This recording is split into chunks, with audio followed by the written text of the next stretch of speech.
Cancer, hi, welcome to Mr. Queen PH at ito ang inyong love reading for September 2024. So let's see what's coming to you. Unahin natin yung mga in a relationship na Cancer. So if you're dealing with someone, let's see what's going on in this relationship for Cancer. What's up? The Magician. So pwede ang kadil ninyo ay isang Gemini or a Virgo. Queen of Swords. Alam niyo, it seems na meron kayong karelasyon na pakiramdam nyo, hindi nagsasabi ng totoo. Mm-mm. You may be dealing with an Aquarius as well. Parang battle of the, battle of the brains. Ayan o, si Queen of Swords, si King of Swords nandito, parang pareho kayo very cold sa isa't isa, na parang hindi kayo ganun ka-expressive sa feelings ninyo, na parang laging kontrapelo sa isa't isa. With a star, I feel like parang front nyo lang yon, yung tipong um, meron lang kayong parang mask dito sa relationship na to, na ito ko, matapang ako, or ito ko, snob ako, pero deep within you, you want love, you want someone to care about you, na parang nagiging defense mechanism mo na lang yung ipinapakita mong parang pag-uugali dun sa person mo kung medyo nagtataray ka sa kanya, or tipong medyo masakit kang magsalita sa kanya. Home, pwedeng kayo ay may asawa na. You are living in together. Kaya lang parang medyo meron kayong kailangang i-address dito sa relationship ninyo. Pwede kasi hindi kayo nag-uusap. Ito yung tipong merong conflict sa relationship pero hindi pinag-uusapan. Mahirap yan Oo, hindi nyo pinag-uusapan yung conflict. Kasi parang naghihintay kayo na maayos yon on its own. Pero ang hindi nyo alam is, lumalala. Nangyayari lang siya sa background. For example, may napag-awayan kayo, tapos after some time, bigla na lang, yung tipong hindi kayo nagpapansinan, tapos biglang nagpansinan na lang ulit kayo, pero hindi nyo na napag-usapan yung problema. Nako, kung ganun kayo every time, bigla na lang yan may ipon, tapos it will explode. So, kailangan mas maging open kayo. Kung hindi man yung person mo open, at least ikaw open ka. Oo. I see you working to create change and I'm proud of what you are accomplishing. I want to work on mission with you. Yes. So, someone here is trying to work things out. Kumbaga, tinatry niya na mas maging open, nakikipag-usap. But, kung yung isa, hindi, one-way street din siya, di ba?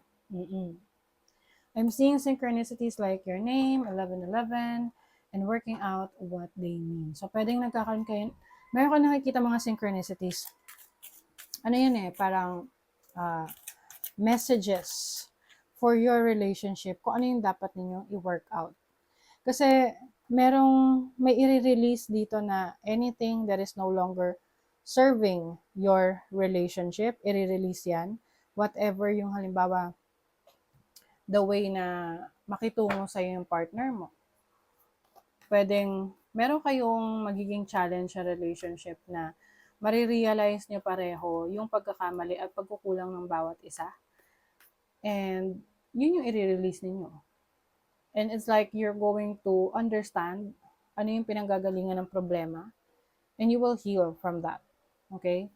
So, pwedeng option mo yan kung magiging open ka for healing. But there's a separation. I think yung iba, temporary yung separation na to. Di ba? Temporary kasi may reconciliation.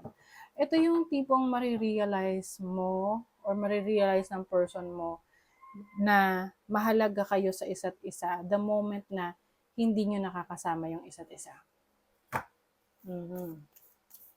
Diba? So, maaring, ipaparanas nyo yon sa relationship ninyo. And then, once the person ma-realize niya yung pagkakamali niya, pagkukulang niya, siya na mismo mag-reach out. So, pwedeng ikaw to or the person that you're dealing with. Yes. Treasure your loved ones. It is important to love others deeply. Yes. So, ito yung pagpapahalaga doon sa taong mahal mo.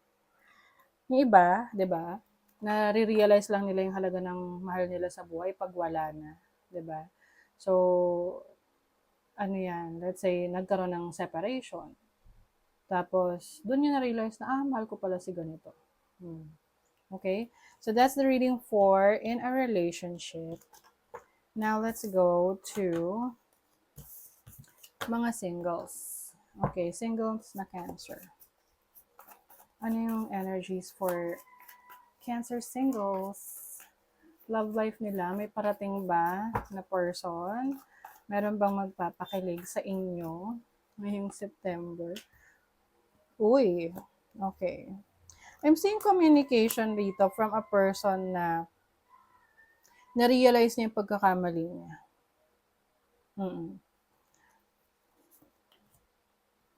Kasi maaring nakikita ka niya ngayon na masaya ka, you're enjoying your life after nung separation ninyo.